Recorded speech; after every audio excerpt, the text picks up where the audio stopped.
Okay, well, good morning, St. John's.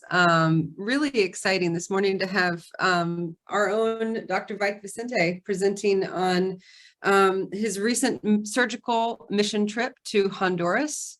I, for one, don't know anything about the work that you do, Vike, and so I am really excited to learn. So I will turn it over to you with the quick question. Do you have screen share capabilities, or is there something I need to do on my end to give you that? It says host disabled, participant screen sharing. What's that? Sarah,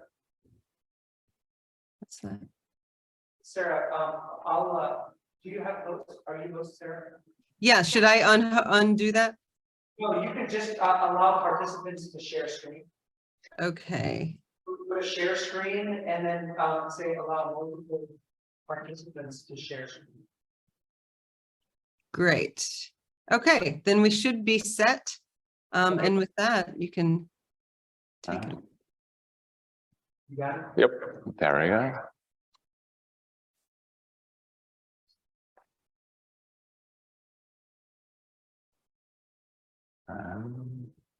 There you go. All right. Can you just share the slide? Oh, there you go. There you go. All right. Everybody can see that front slide. Wonderful. So thank you, everybody. I'm Vike Vicente. Wendy and I and our family have been part of St. John's for 16, 17 years now. Very happy to be here to share these stories. The theme of this adult forum is shining the light. And as I often say, eye doctors only shine the light where the light shines. So we thought we're appropriate for this meeting. Since I was a little kid, I've always wanted to be a doctor. I wanted to go on mission trips abroad and help the world. This is Dr. Livingston, who inspired me as a little kid. And I promise you this year, no gory pictures. We had some feedback from previous shows, presentations I've done where it was a little too graphic. So no graphic pictures, but probably some cute pictures. And these are not stories about me, it's just stories through my eyes, the things I've seen. We're not touting our horns. I thought of the Matthew 6, the guy touting his horn in front of the donations or fasting. And it's not that kind of presentation, but these are some neat stories to tell that I want to share. And one of my inspiring things I believe in this world is the world is not a good place. Bad things happen. And when people ask God, how can you let this happen? I think the God I believe in looks right back at us and says, how can you let it happen? And that's what inspires me to try to make things better. This is an animation I made of one of my favorite Sunday comic strips. It's called Pearls Before Swine.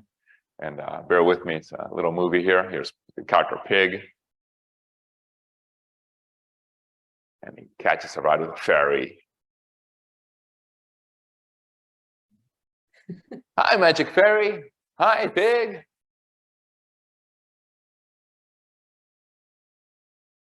What do you need?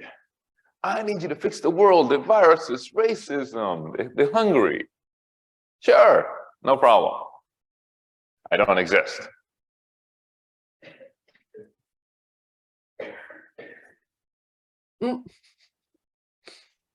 But you do. So it's my shout out to Nursing Bethesda. But so we are here, right?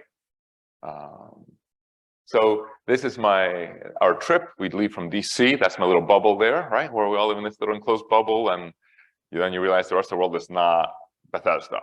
So we fly down to Honduras, Central America. And in this season, this week, right, we celebrate Epiphany and the three wise men traveling from the west. Well, we kind of travel from the northwest or northeast, right? And I've learned, on these trips and as an adult, gold can buy you happiness. But it's by giving it away. These trips cost about $1,200 in room on board and airfare. In Jesus's time, it would have been about 800 denarii, if you do the conversion with inflation. And I thought to get there would be like this adventure, Indiana Jones style, and through the jungles.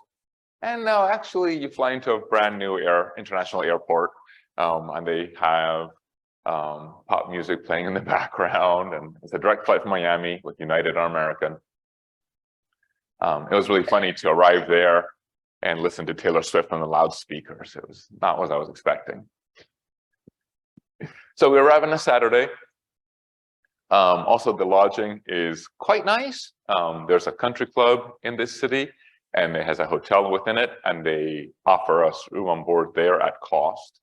And there's some feral wildlife you have to be careful with. These are some domestic peacocks that kind of walk around the property, and you wake up, come out of your room, and you see these peacocks kind of staring at you. Quite lovely and very safe. And it's a nice group of people. It's about 50 to 70 people. It's been growing every year. So now this year will be 2 different trips going. We'll talk about that. Every night we have a code names competition. That's a board game. Then if you know it, it's a lot of fun. And we bring our own chefs and catering folks along with the folks who work there. It's a team, probably about 10 people. And they provide food for they make meals for 70 people. And in 20 years, there's not been a single case of food poisoning. So that's very safe. You know, travel abroad, you always worry about that. It's really good food and very safe. This is our group from a few years ago. It's mostly US volunteers. We do a couple of people from other countries, mostly from Northern Virginia, though I'd say about a fourth, a fifth come from other states. People who used to be in Virginia now live in Michigan or Arizona, Texas, Florida. And they join our trip and meet us either in Miami or Comayagua. Most of these volunteers are not Spanish speakers. And many of them not medically trained. Can you lift a box? Can you do crowd control? We have a warehouse where all the medical supplies arrive ahead of time. And we need volunteers to go there ahead of time and help organize it. When we get there, it's like, I need this instrument, I need an IV bag. It's all available and open. This is our surgery team from this year.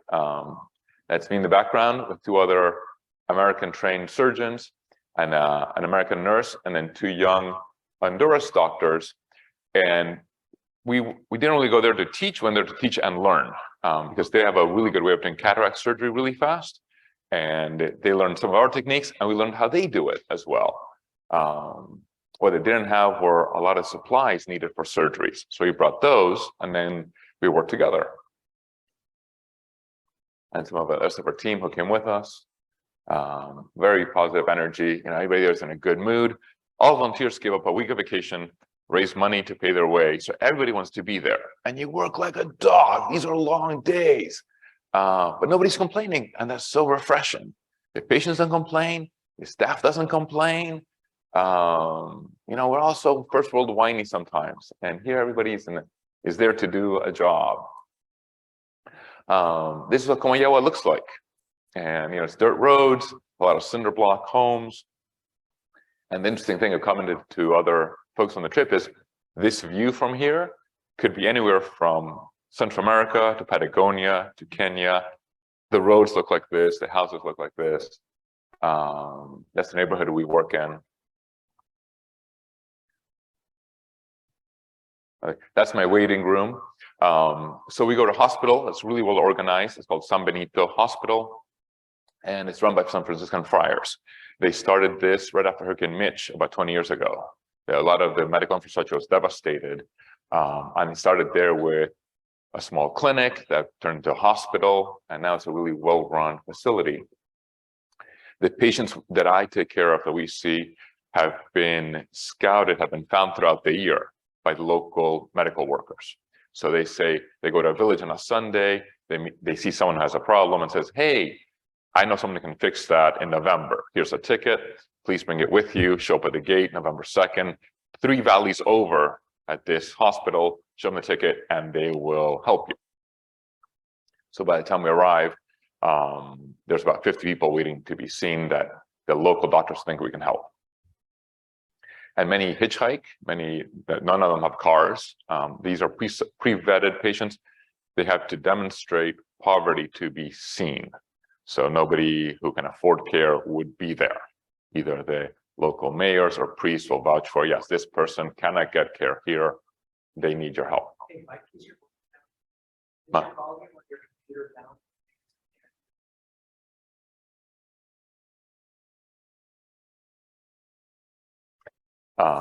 And none of these patients complain about parking, which is really great. If any of you have been to my office, parking is awful here. Nobody complains about parking. That's very refreshing. And again, and about 10% of families cannot make it there, but that's still a pretty good show-up rate. This is your one chance to get a problem taken care of. And one of them said, "Oh yes, it costs us one of our chickens to get here. The cost of travel is a chicken from their village to our hospital." And they don't have that many chickens. So this is the courtyard inside the hospital. There's about 20 staff members, local staff members, nurses, doctors who work there throughout the year. They run a daily dental clinic, a primary care clinic, and also this clinic serves as a place where they find patients for there's about 6 to 7 different brigades. So they have an orthopedic brigade that comes once a year.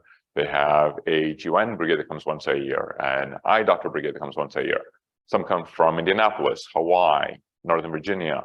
And this Dr. Pablo, and me and him, when we met, he didn't take to me at first. He was sort of skeptical. There's a gringo eye doctor.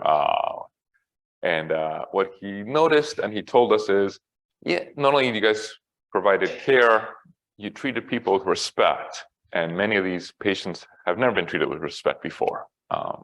They've been treated like peasants often by the local community sometimes. And when an American team takes care of them with respect, it gives them some sense of self-worth as well.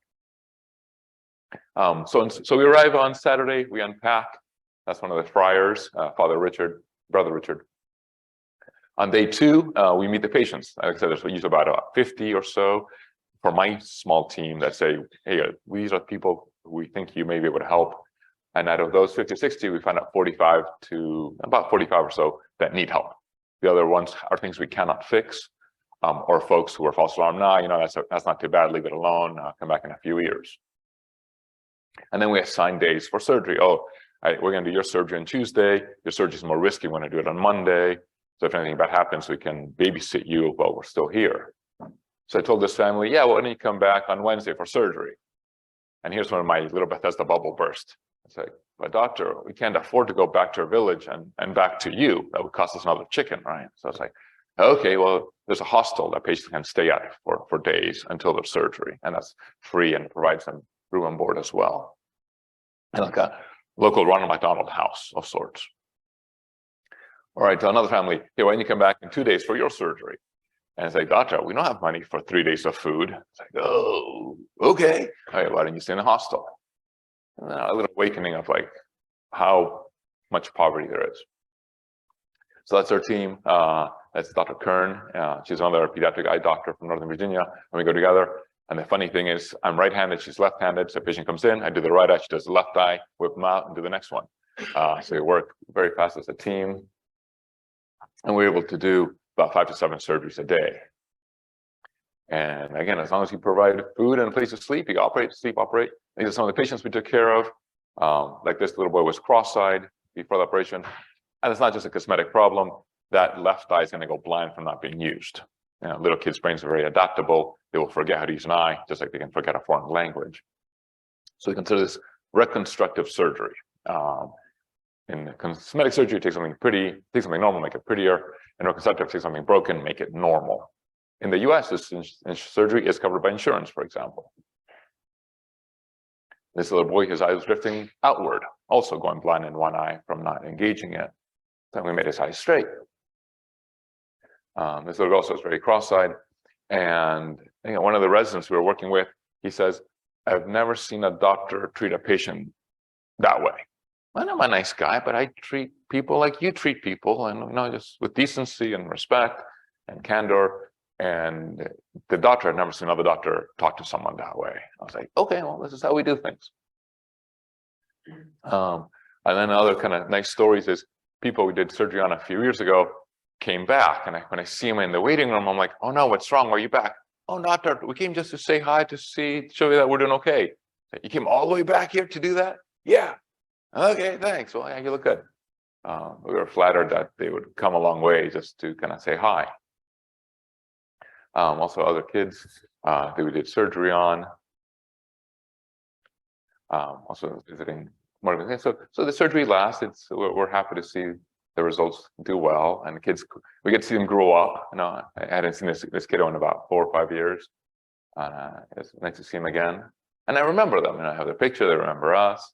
There's Dr. Kerna and I. And we do help some grown-ups if time allows.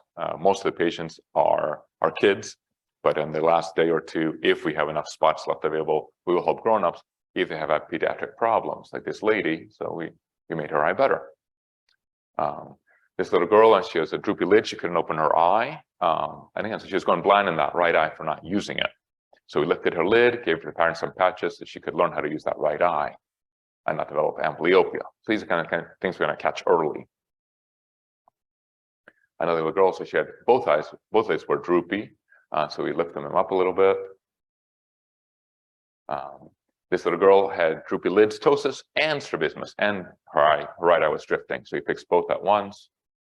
And the nice thing is, you know, like I said, I always want to go on mission trips, but it was fortunate that I ended up specializing and doing a type of surgery that's very easy to do abroad. It's hard to do neurosurgery abroad. But what I do, you don't need that many instruments. It's pretty low cost. It's pretty safe, and so you can do it in different settings. And it's nice that I ended up choosing to do something that there's a need for it abroad, and it's easy to do abroad. Also, this lady again. So towards the end of the week, we start seeing people who are not blind or not too bad, but hey, can you help me? And we do. This little boy had a benign tumor. It's called a dermoid. And these grow through life, so they get bigger. So we always want to catch them early. So we took it out.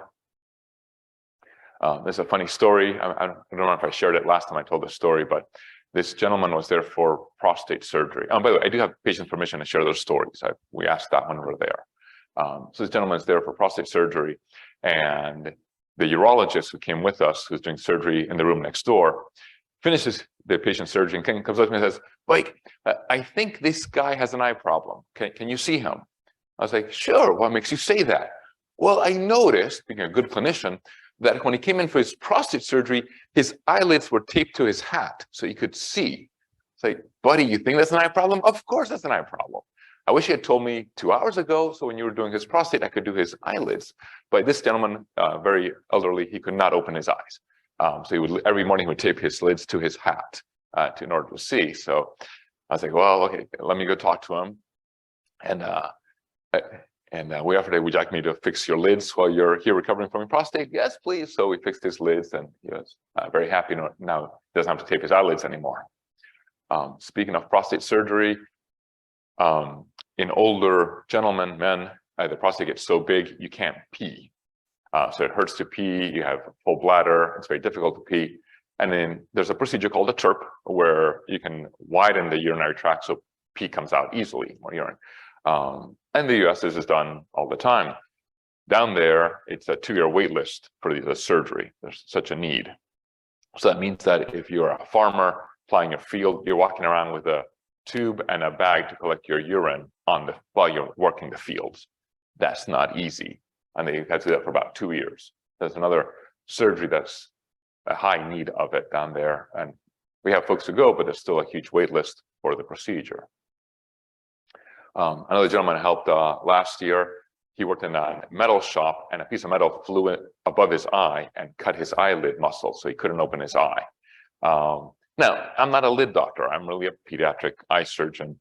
But I look around and there's no lid doctors around. And in the US, I would send this to one of my colleagues who does eyelid surgery all day, but they were not there. So I was like, they asked me, "Can you fix it?" And I was like, "Well, do you have YouTube? Can I get up online and see if I can do something?" So I was able to lift up his lid, and he wakes up from surgery. And again, by the way, this lid's all scarred down. This was not an easy surgery. And I say, "Are you okay?" And he was so happy he could see out of his eye. I was like, "Guy, you don't look pretty." He's like, "I can see, I can see." I was like, "Great, that's a success. This is a success in Honduras." A better lid surgeon would probably have done a better job, but that's as good as I could get it, and made him happy. So again, expectations are different. This gentleman had a hole in the side of his nose where his tear duct was leaking. So he had a mucus and pus coming out of the side of his nose his whole life. and he had to constantly dab his nose because there's pus and mucus coming out of it. So I closed the hole, and that was like a 10-minute surgery, but he had this for 52 years. I joked with my niece that we did some unicorn surgery while we're down there as well. So it's usually really well organized. People show up, you work really hard, you eat, you sleep, you work really hard, and it's nice to be very efficient because you don't mind working hard as long as you're being productive. But one time last year, it's about 6 o'clock. We've been doing surgeries all day. We have one more surgery to go, and one of the workers comes and says, "Hey, they want to know, when are you going to see the orphans?" And I was like, "What orphans?"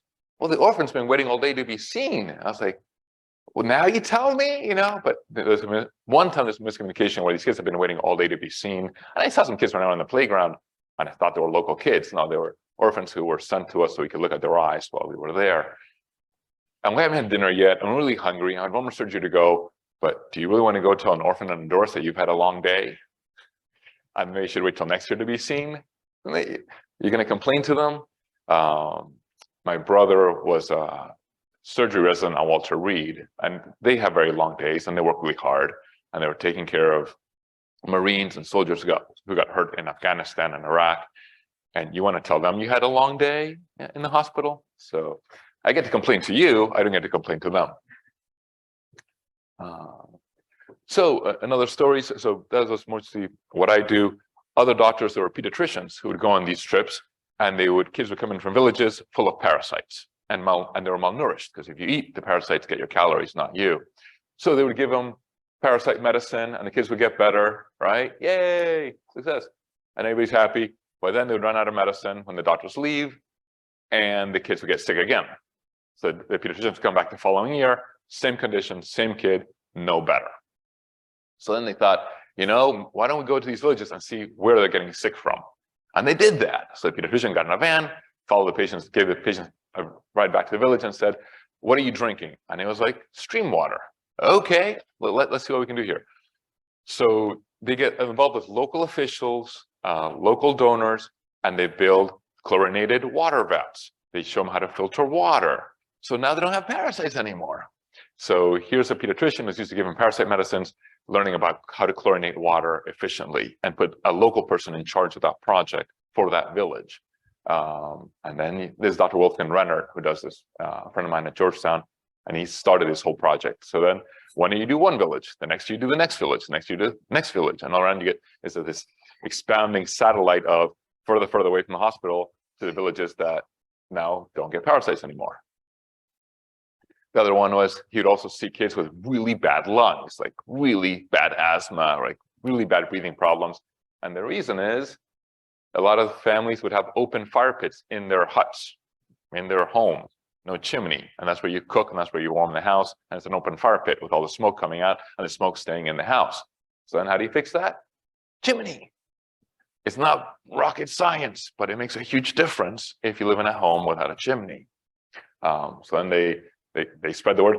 Here's how to build a chimney, and also here's how to build an energy efficient oven in your house made out of bricks. So now that helps with deforestation, because you need less wood, and you got to spend less time gathering wood to cook your meals. And just like in the US, in the US, I'll be taking care of a kiddo, and the parent says, "Doctor, do you mind if I ask you a question about my eyes?" I get that all the time in the office, and I'm there too. So this guy asked me, "Doctor, can I ask you something about my eyes?" I was like, "Yeah, sure." "Doctor, something's wrong with me. It's been 5 years since I was able to read the Bible." And it took him in 2 seconds, and I realized all he needed was a pair of reading glasses. Dime store, $1 reading glasses, boom, you can read again. This guy had not read for 5 years. And that's all it took. That's it. But he didn't have the knowledge, didn't have the doctors, didn't have the glasses. And that's it. So on that note, so we used to be a very large group that got bigger every year, where we'd have urologists and optometrists and ophthalmologists and different physical therapists all go at the same time, and then we started running out of room. So now this year we've broken up into two. So we have one group that goes in November to do surgeries, and a group that goes in April to do vision screens and physical therapy and other projects. So Bill Kennedy here, hey Bill, raise your hand, hey. Bill is gonna go this year for the first time in April. And this is the vision team that went a few years ago, and they would screen about 1,000 patients a day.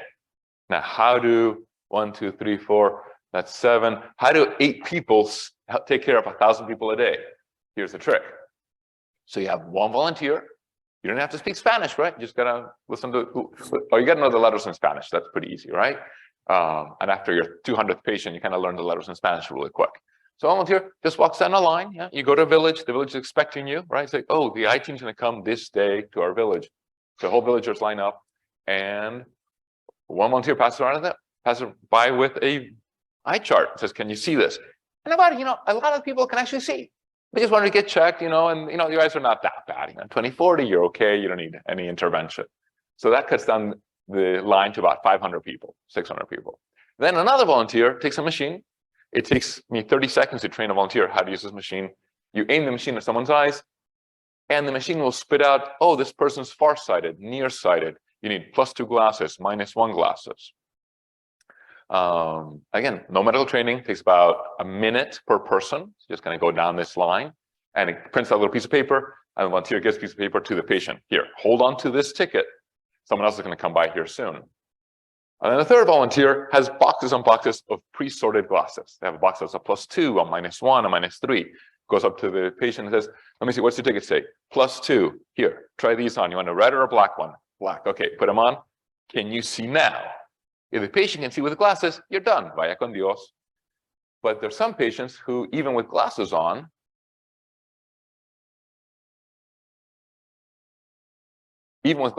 cannot see. Oh, okay, that's more serious. So now from 1,000, you're down to about 80 patients. And those are the ones who actually get to meet the doctor. And I see, why can't you see even with glasses on? And there'll be cataracts or diabetes or glaucoma. And then those patients are sent to the hospital 2 or 3 valleys away. They say, okay, you need further care. But that's how you screen 1,000 patients for eye problems a day. It's a lot of work, but it happens. You do this several years, you get pretty fast at it. And why do we go? As all you know, I'm kind of nerdy. I love The Hobbit and Tolkien. And there's a great scene where Gandalf, this wizard, is trying to convince Bilbo to go on an adventure. And Bilbo's reluctant. He doesn't want to go. He's happy in his own home, in his garden. And Gandalf tells Bilbo, if you go, you're going to have a tale to tell when you get back. And well, can you promise you'll be back? No, but if you do, you will not be the same. And that's true. You come back a different person. The other one is from Braveheart. This is William Wallace quote, is that everybody dies. We all do, but only some of us live. Have a little adventure in your life. And also I go, you come back feeling like a rock star. You do, it's like the purpose of going on vacation is to come back feeling better and refreshed and all that, right? Well, think of this as a vacation, but not one like you've never taken before, right? So you come back exhausted, happier, grateful. You're much less whiny, If your barista messes up your coffee order at Starbucks, you're not as upset anymore. It's okay. You're going to get through your day. And also, as my family has learned, and my patients have learned, you're less patient when you get back. I don't want to hear you complaining. Your kid's fine. You couldn't park your Mercedes in my parking lot. That's just too bad. And then why go? Because magic fairies don't exist. And it's up to us to help out there. When we're in a position we can help, we should help. So on that note, between now and April, when Bill goes on his trip, you can do a talk next year, bring pictures. We're gonna have a box at the foyer here at church for donations, especially if you have used eyeglasses. We would definitely take those with us. Those are small, make a big difference. And we'll sort them out, figure out the prescription, we'll find them a happy home. Other things they've asked us for is soap, toothbrushes, children's ibuprofen, children's vitamins, blankets, especially flannel. Up in the mountains, it is Central America, but it does get pretty cold up in the mountains at night. Baby diapers, sunglasses, grown-up or kid sunglasses for that matter, and then hats. There's a lot of, it's near the equator, so there's a lot of UV exposure. So if you have hats with brims on them, those are always appreciated. If you have anybody has wheelchairs or walkers, there's also a high demand for those, a little less portable, but we can definitely find them at home. And basically, we fill up a container throughout the year, a shipping container, ship it out ahead of time, so when we get there, it's ready for us and we distribute it. If you want to learn more, you can look at www.SBJ San Benito Hospital in Honduras.com or the Virginia Medical Center Brigade, which is a group that organizes all this, and I just kind of show up and work and help out.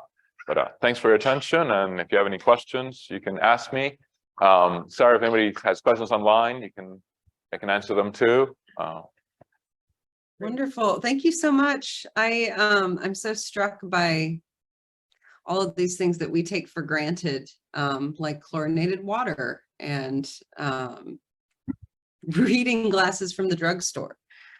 Thank you so much for sharing all of this with us. As usual, if you're online and you would like to ask a question or share a comment, you can find the hand raise button under reactions.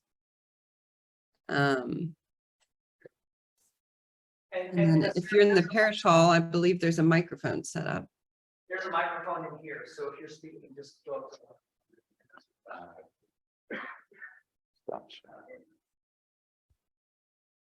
Wonderful.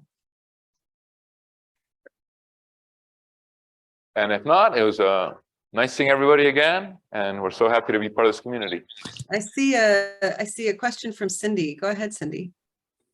Is that list available either through Crossroads, the list that you just posted there, Vike, of the donations and the various items that are needed? That's a great idea. It will be. Good, thank you. Here's Parker, quick question, more comment. I just want to thank you so much for your time, your effort, your perspective on patients, privilege, but also thank you for taking the time out of your day to share your experiences with us. Really, really appreciate it. Sure. Our pleasure.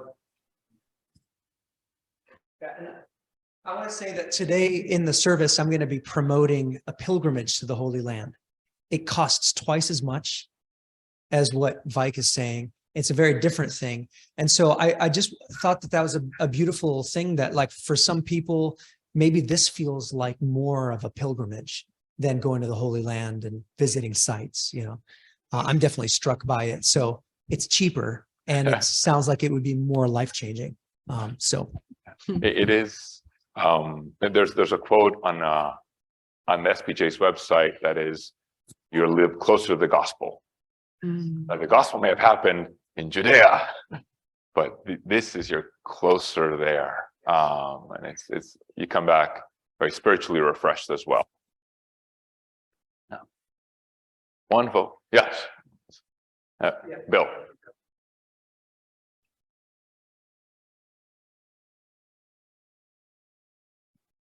When I first signed up for this, I assumed I was going to be sleeping in tents, but apparently not. No. That can be arranged. No, you'll sleep in clean sheets, clean hotel, safe. It may not be the Sheraton, but it's pretty nice and the food's pretty good. Yeah. And is there a cap? Sorry, when you look at this question, is there a cap? Usually 50 to 70, and I don't know how many are signed up for April yet, but I believe there's still room if you can pick up a box and work in a warehouse. If you can walk down a line and give a person glasses without speaking any Spanish, there's use for that. And if you can't and you want to donate, there's use for that too. It's all volunteer run, you know, it's not for profit, and we have a special award as a good charity that all the money goes towards the service. But anyway, yeah, we welcome money donations and glasses donations and time. You know, if you can go, it's you'll have a story or two to tell when you get back, I'm sure. All right, wonderful. Thanks, everybody. Mike, thank you so much. This has been really wonderful to hear about all this good work. I really appreciate it. All right, and see many of the rest of you in worship in just a little while. Happy Sunday, St. John's.